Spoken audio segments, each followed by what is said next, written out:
মাননীয় মুখ্যমন্ত্রী বলছেন যে আমি রাজারহাটে একটা দুর্গা মন্দির তৈরি করব। দুর্গা মন্দির তৈরি করবে কে?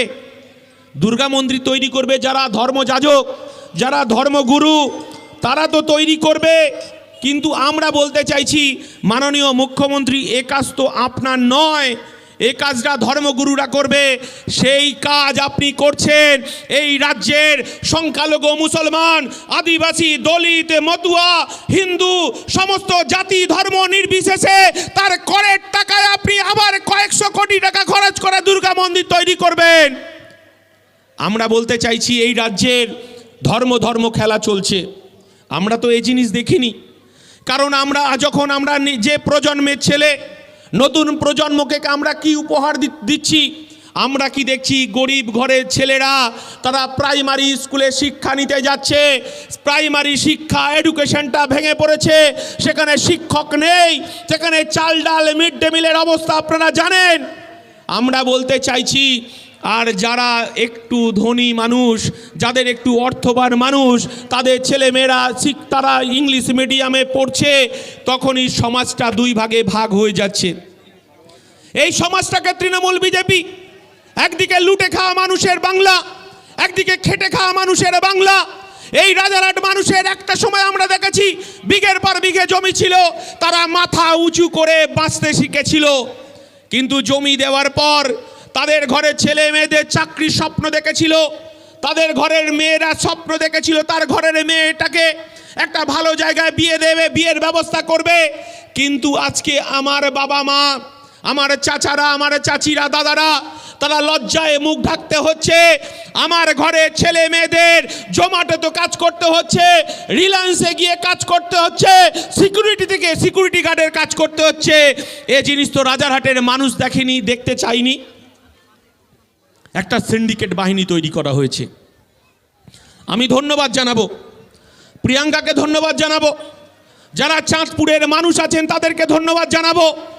এই সন্ত্রাসকে উপেক্ষা করে, এই জুলুমবাজিকে উপেক্ষা করে, এই মারামারিকে উপেক্ষা করে, এই সিন্ডিকেট বাহিনীকে উপেক্ষা করে আপনার রক্তদান শিবিরের মধ্য দিয়ে কোনো জাত ধর্ম, কোনো হিন্দু মুসলমান, কোনো খ্রিস্টান জৈন আপনারা খোঁজেননি। এই রক্তদানের মধ্য দিয়ে সৌভ্রাতৃত্বের আপনারা পীঠস্থান তৈরি করতে চেয়েছেন এই চাঁদপুরে। আমরা গর্বিত যে আগামী দিনে আরও লড়াই চলবে, আরও লড়াইয়ের মধ্য দিয়ে রাজারহাট উপনগরীতে শিল্প আসবে, কারখানা তৈরি হবে, উপনগরী তৈরি হবে। কিন্তু মানুষের অধিকার, আমাদের মানুষের অধিকারটা, মাথাটা যেন আকাশের দিকে থাকে। কিন্তু আমরা কি দেখলাম? আমরা দেখলাম চারিদিকে সন্ত্রাস, সন্ত্রাস আর সন্ত্রাস, আর লুট আর লুট আর লুট। এই জিনিস হতে দেওয়া যায় না। আমরা SIR দেখলাম, NRCর গল্প আমরা শুনেছি, SIR এর গল্প। আমার দলের চেয়ারম্যান, আমার দলের পৃষ্ঠপোষক যেখানেই গেছেন একটাই বার্তা আমরা দিয়েছি যে মমতা বন্দ্যোপাধ্যায় যে কথা বলেছেন, SIR নিয়ে কেউ ভয় পাবেন না, SIR নিয়ে ভয় পাওয়ার কোনো কারণ নেই। আমরা বলেছি বারবার প্রত্যেকটা মিটিংয়ে, কোনো নমশূদ্র, কোনো মতুয়া, কোনো আদিবাসী, কোনো সংখ্যালঘু মুসলমানের যাদের বৈধ ভোটার আছে তাদের যদি ভোটার লিস্ট থেকে নাম বাদ যায়, রাস্তাতেই আমরা বুঝে নেব। যেমন আমরা ওয়াকফ সংশোধনী বিল 2025কে বাতিল করার জন্য আমরা সেদিনকে এই বাংলার মানুষ ভেবেছিল মমতা বন্দ্যোপাধ্যায় হয়তো তিনি এই ওয়াকফ সংশোধনী বিল নিয়ে বিধানসভায় বিল পাস করবেন।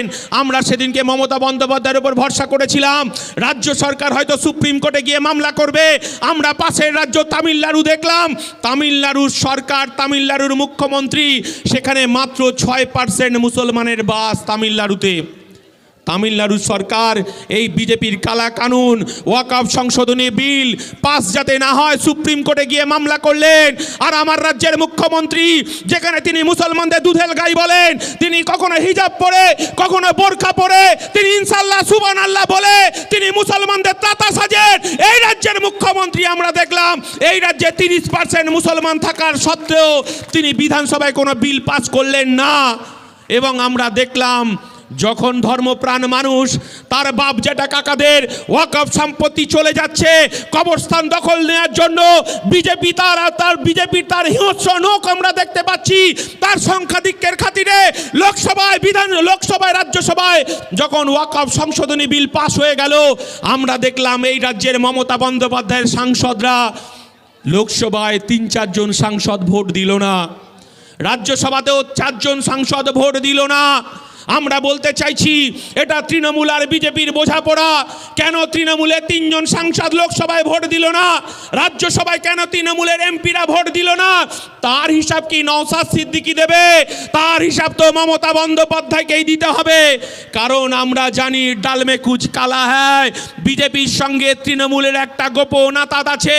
এ কথা আমরা বলিনি, তৃণমূলের second in command Mukul Roy বলে দিয়েছে। তিনি এখন কৃষ্ণনগর উত্তরের বিধায়ক। মুকুল রায় বলেছেন যাহাই বিজেপি তাহাই তৃণমূল, যাহাই বিজেপি তাহাই তৃণমূল। আজকে বিজেপি রাজ্য সভাপতি শ্রমিক ভট্টাচার্য সেই একই কথা বলছেন।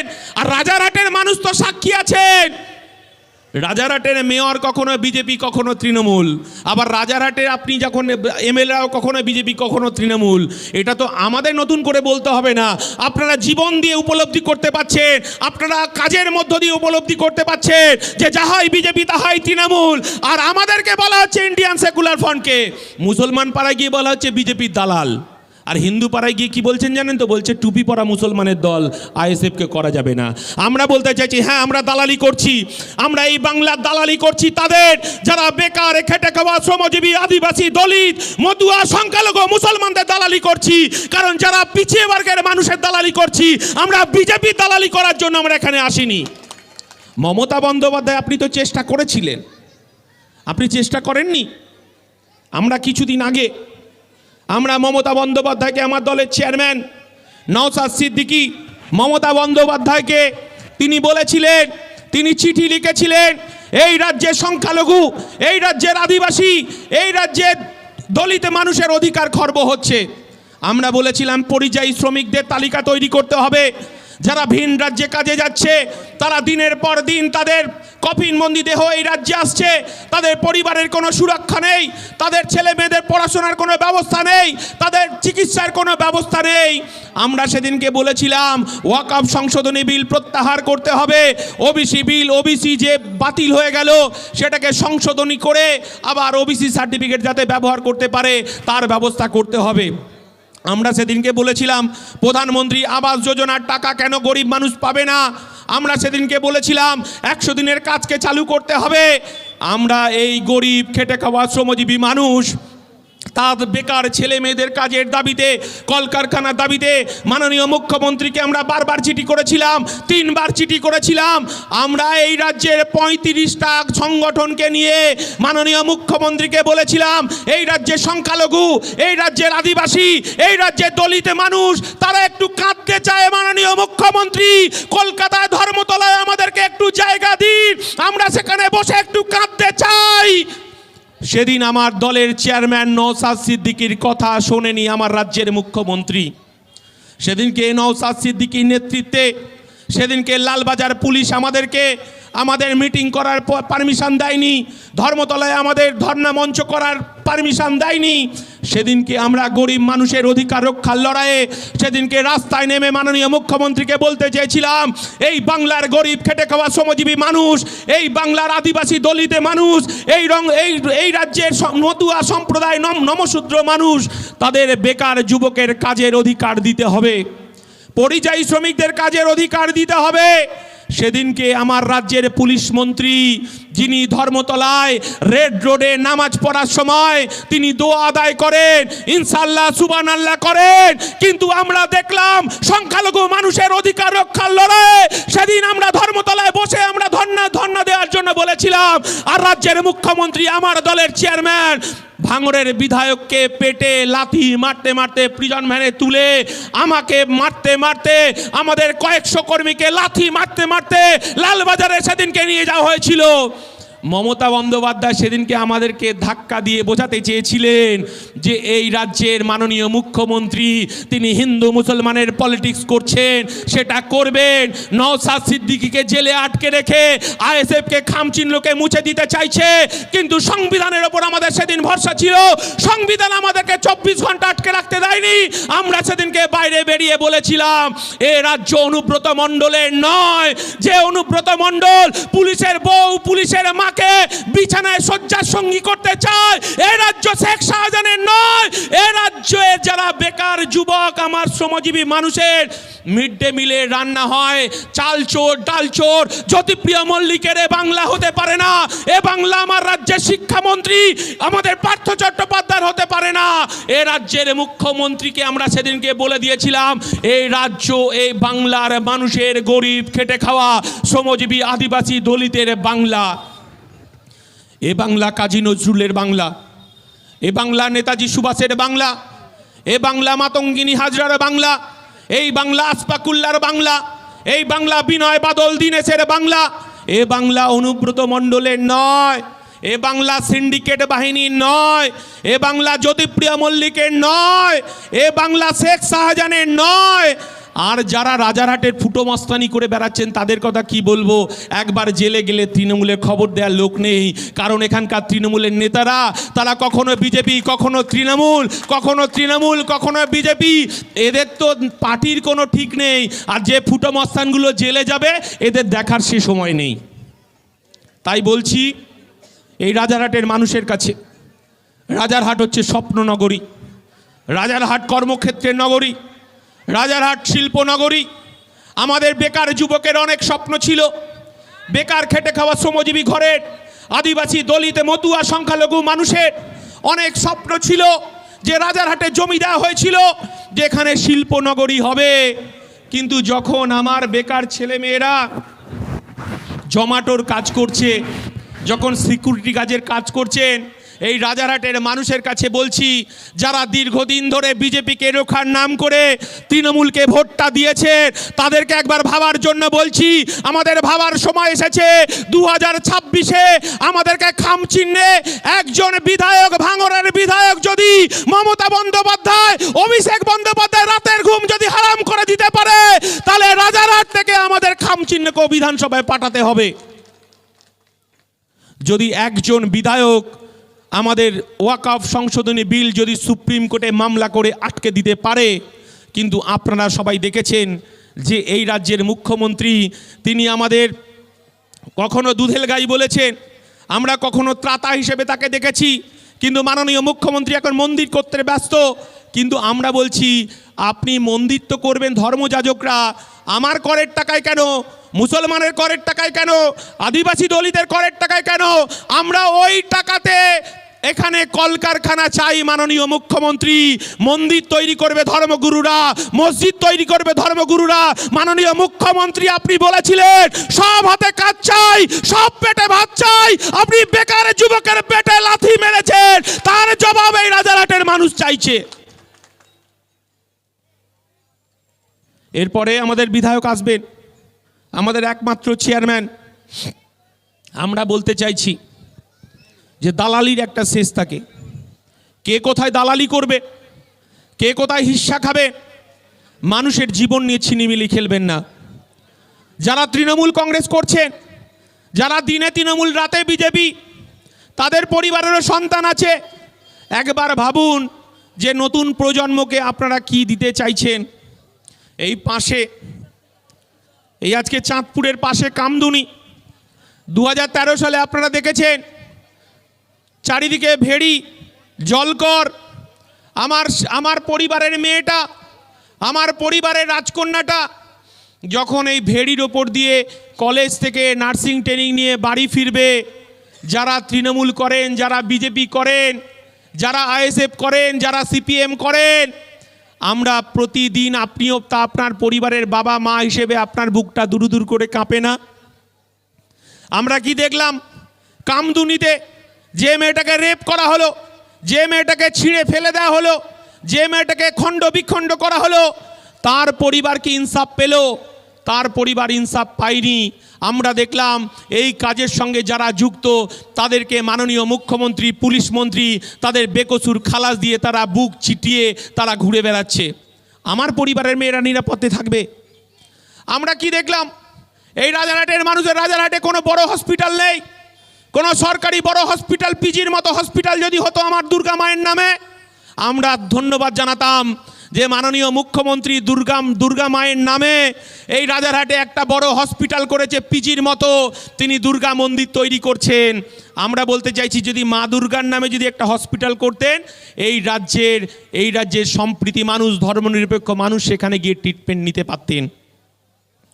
তিনি মন্দির তৈরি করছেন, আমরা বিরোধিতা করছি, যেটা ধর্মগুরুরা করবে, এরা ধর্মযাজকরা করবে মন্দির মসজিদ। আপনি সরকারি করের টাকা খরচ করে আপনি একটা বড় হসপিটাল তৈরি করুন, যেখানে সব ধর্মের মানুষ গিয়ে চিকিৎসা নিতে পারবে। কিন্তু এই রাজারহাটের মায়েরা, রাজারহাটের আমার বাবারা, রাজারহাটের চাচারা, আমি চাই না আমার এই মঞ্চ থেকে কেউ অসুস্থ হয়ে পড়ুক, কিন্তু তৃণমূলের নেতারা নিশ্চয়ই আপনারা কান পেতে শুনছেন, কারা কারা আসছে তার হিসাব রাখছেন, কারা কারা মিটিংয়ে রক্ত দিচ্ছেন হিসাব রাখছেন। হিসাব রাখুন, তাতে আমাদের কিছু যায় আসে না। কিন্তু আমার আজকে যারা এখানে রক্তদান শিবিরে রক্তদান অনুষ্ঠান অংশগ্রহণ করছেন, আপনারা তৃণমূলের নেতারা, বিজেপির নেতারা, যদি আমাদের নেতাদের কাছে রক্তের জন্য যদি অসুবিধা হয়, আপনারা যে কোনোভাবে একবার আমার চেয়ারম্যানের অফিসে হোক, যে কোনো আমাদের দলের কর্মীকে বলবেন যে আমার 1 বোতল রক্তের দরকার। সে তৃণমূল করতে পারে, সে বিজেপি করতে পারে, আমার চাঁদপুরের আইএসএফের কর্মীরা হসপিটালে রক্ত নিয়ে গিয়ে হাজির হবে। এটাই ইন্ডিয়ান সেকুলার ফ্রন্ট। এই বিকল্পের কথা আমরা বলতে চাইছি। রাজারহাটে কোনো হসপিটাল নেই, বেসরকারি কয়েকটা হসপিটাল হয়েছে, কিন্তু যেখানে টাকা দিয়ে চিকিৎসা করতে হয়। আমরা পিজির মতো একটা হসপিটাল চাইছি, এখানে হোক, কিন্তু আমরা এখানে কোনো সরকারি হসপিটালে যদি যাই, সঙ্গে সঙ্গে আরজি কর ট্রান্সফার করে দেওয়া হয়। কিন্তু আমরা আরজি করে কি দেখলাম, একটা সরকারি জায়গায় সরকারি নিরাপত্তার বেষ্টনীতে একজন 36 ঘন্টা ডিউটি করার পর আমার ঘরের বোন, আমার ঘরের কন্যা, আমার ঘরের বাংলার দামাল মেয়ে, সে একটা গরিব ঘরের মেয়ে চিকিৎসার চাকরি করছে আরজি করে। এই রাজ্যের মানুষের তো অসুবিধা নেই কোনো। এই রাজ্যের মানুষ তো দেখলেন, কি দেখলেন, যে আমার পরিবারের, আমার প্রিয়জন, আমার মা হয়তো এই আরজি করের 10 তলায়, আমার বাবা, আমার আত্মীয়, আমার প্রিয়জন হসপিটালে চিকিৎসা নেওয়ার জন্য 3 তলা, 4 তলা, 5 তলা, 7 তলায় ভর্তি আছে। আর আমার মা আরজি করের নিচে ডাক্তার কখন কি বার্তা দেবে, কখন ওষুধের প্রেসক্রিপশান দেবে, আমার মা একটা মশারি খাটিয়ে রাত্রিবেলা এই নিচে শুয়ে আছে। এই জিনিস আরজি করে তো আমরা দেখেছি, এই জিনিস তো আমরা এনআরএসে দেখেছি। কিন্তু আমরা কি দেখলাম, সরকারি বেষ্টনীতে আমার ঘরের সন্তান, আমার ঘরের মেয়ে, আমার ঘরের কন্যা ডাক্তার তিলোত্তমাকে সেখানে রেপ হতে হলো। শুধু রেপ নয়, 113টা কামড়ের দাগ, তাকে ছিন্ন বিচ্ছিন্ন করে তাকে মেরে দেওয়া হলো। যেখানে রেপ হলো, কারা রেপ করলো সরকারি হসপিটালের মধ্যে, তার বিচার দেবেন না?